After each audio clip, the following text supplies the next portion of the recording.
Well, I apologize because I wanted to have a video out to you all for the Filament Track Switch over the weekend, but I've been told before, and it is still true, that I try to do too much at one time.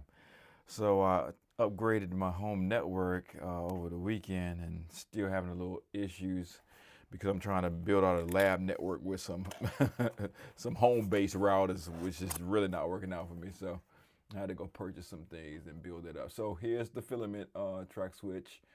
I just opened it up, and I had to put this together. This is the TPU, so I just finished.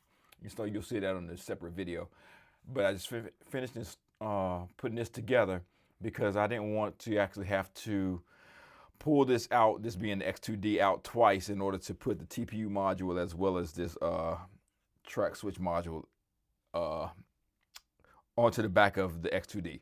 Okay, so the reason why I'm recording this right now, I just wanted to show you all. I've been, as a kid, one of those kids who take things apart and then put things back together. And as an adult, I guess I'm doing the same thing. So let me hold it together first. So you can see this is the switch module. Let me see. I'm working in some low light. So this is the switch module itself. You see these two horizontal ports, and then you have your two vertical. So vertical and then horizontal. Don't know why they did that, but we're gonna open this up right now. So I've already unscrewed it. I had to use the actual screws that came, the screwdriver that came with my P2S. So let's open this up and we'll both take a look at it at the same time. So I'm not a YouTuber, so you're gonna have to bear with me. I'm trying to understand how to record and do all this stuff at the same time. So this is what it looks like inside. Oh man, I wish I had better lighting in this room, but that's the internals of it. Let's see if we can get that side. And so let me pull back a little bit, and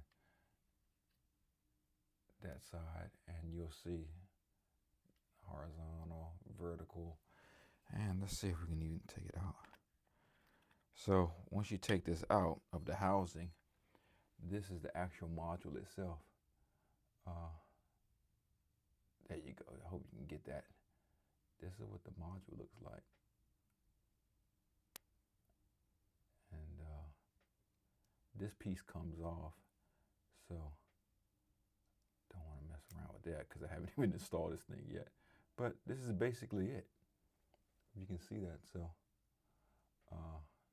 let's get to it.